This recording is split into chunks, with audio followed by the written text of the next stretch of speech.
passed 171, and you compare. Okay, I speak 3 languages, Filipino, English, Spanish. I was class valedictorian high school. I was cum laude college. I was top 10% in our graduating class in UP. I was member of the Lori Q. Kailangan mauta ka, otherwise you'll Unfortunately, I was not top 10 in the bar exam. But, hindi ang yun ng exam. Sabi ng judge, alright, bring me the 11, MS 171. So I can compare. 6 months, hindi pa rin nagbibigay. Hindi, may practice, there's a principle. If you are asked to submit evidence, documents, and you don't submit it, ibig sabihin, the evidence is against you. Yes. So the judge said, alright, she is this, she is this, she is this. She has been discriminated against because of her gender. Yeah. Gender Because of relation. her national origin, Philippines. And because of her race, I'm brown. Yeah. Alright, she has been discriminated against, give her 3 years back pay. I think that's the brilliant story here. Well, that was a coup. How old were you then? 73 I passed. 74, 75, 76, 77 kasi 3 years eh.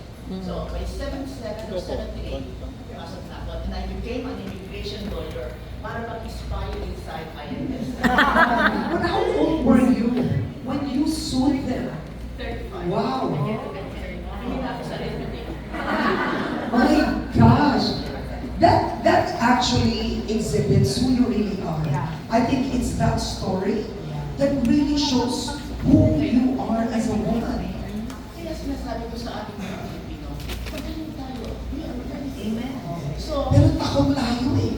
Parang takot tayo, di ba? Yung parang gano'n. alam niyo sino kayo. You are a child of God. You are supposed to study well. You are rich as and you're intelligent. Pag may tumating sa inyo, huwag ka sasabihin, hindi ko kaya. Once you say that, talo na kayo. Okay? Or you will say, siya na lang. Yung one that 3 fingers are pointing at you. Kunin mo. Talaga, kaya natin. Mahirap power tripping sa Galing. Philippines. But what more is, I think you also didn't see the Filipino race as lesser. You know, ang dami nating OFW, ilang milyon, di ba? And, I mean, there's so many countries that have been colonized by the West. So, to a degree, there's that mentality na, pag puti, magaling. Tayo mga brown, we're less. But you, early on, you never had that challenge. How would you advise those na may anak abroad? No, I think it's really your faith. Okay? God created us equal. God loves us equally. I am a child of God. So bakit yung menos na sabihin ko? And I really never noticed color of skin, or your weight, or your economic status. God, dahil naman yung Diyos. So how can in my mind, pupunta ka sa Amerika at ako? And say that I was one of the founders of the National Federation of Filipino-American Associations in 1996. So that Filipinos can unite in the United States. Merong Japanese-American League, merong Chinese, merong Korean, even the Vietnamese, merong Indian, but the Philippines did not. So in 1987, I was the co-founder. And the chairman now is here with us, Maria Fletcher.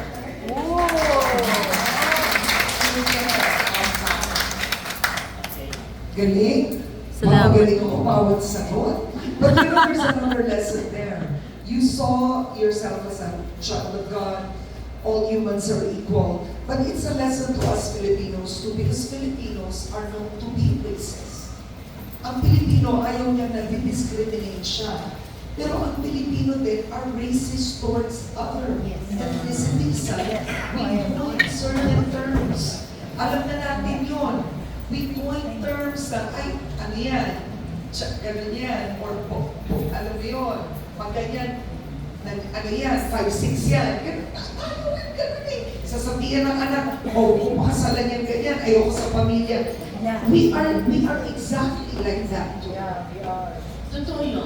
Kaya, when I was married, I never brought Mr. Lewis to a Filipino gathering. Really? Oh my God. Hindi ko nakilala. nila kasi so no, Harvard Law School, his own law firm, and eventually he bought this billion-dollar company. Pero sa mga Filipino, because we are racist, yun ang isip nila. So, why will I bring in na i-insulto lang sila? But I know, they're Filipinos, they are my fellow Filipinos, but I know their weaknesses. So, hindi ko siya niladala. Okay lang sa kanya. Oh, that's amazing. You handled that with grace. So, all right.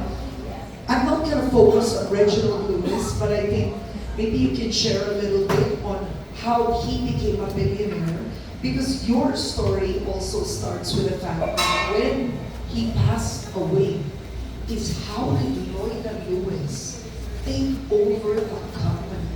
I think that's the biggest challenge for the second chapter of your life. So when I met him, I started to know who he is because his father and mother left his father, his mother, then his father when he was 5, and went to live with his parents, with his mother's father and mother, grandpa and grandma, Sue, grandpa, Sam, and grandma, Sue, Sophia. And so he grew up with his grandpa and grandma because his mother was working 2 jobs to maintain him. But grandpa and grandma had 9 other children. So he grew up, para pa siyang 11th grandchild. Para siyang anak din at kanyang lolo at lola. But in his mind, as he was growing up, nakikita niya, because they were black, they cannot get the best jobs kahit na they are qualified. They cannot buy the homes because they were restricted. Nakalagay doon. Do not sell to blacks at that time, or Negro. That's the 1950s. So, sa isip niya, maliit pa siya, when he was listening to this talk, and he was getting out of the bath, you know, he was traveling around him. So, natanong niya, why should white guys have all the fun? Yun ang kanyang So, sa isip niya, in order to get that level of respect from the white community, he's got to be the richest black man in America. Yeah. Hindi ko alam ito, pero alam ko ang kanyang struggle. He did not have money for college. He was the the football when you are the quarterback. Okay? So Ayan, he pogi. had a scholarship for Virginia State University. But first year lang niya, somebody hit him on the shoulder, his feet. So that's your right hand. So he lost his scholarship. Did he say, I have tapos na? No. What he did was find a job. So Monday, Wednesday, Friday, he was studying. Tuesday, Thursday, Saturday, he was out as a assistant to a photographer, where you go from school to school and you tell the principal, I will get the pictures of your student and the parents will pay. So he was so good at that. Yung mismong photographer, yung may-ari ng photographer company said, can you join me? I will make you partner. Oh. Mr. Lewis had big dreams. So he said, thank you. Why? Because in his dream, he has to be, how do you become the richest black man in America? Go to law school, well-known law school, Harvard. And paano siya nakapasok sa Harvard? Because he was, there was a teacher who would put on your name. Ang qualification at the time in 1965, because of the civil rights movement, Harvard said to all the historically black colleges and universities, send us your 4 best juniors. So that 8 weeks sa Harvard Law School, pagbalik nila, they are senior, they will talk about their experience, and maybe the black students will say, yeah, I want to be a lawyer. But siya, senior na. Technically, hindi siya pwede. Pero ano ginawa niya? Every day, punta siya sa professor. This is what I got in English. Every day, meron siyang sulat. Siguro, napesti na rin yung siya. So, sinama siya number 5. So, habang nasa Harvard siya, for 8 weeks, all expenses paid by Rockefeller Foundation, sabi niya, I will, if it needs me, I will stand on my head for 8 weeks. Ibig sabihin, he will do his best. And at the end of 8 weeks, ano sabi ng professor, the professor, everyone, all of the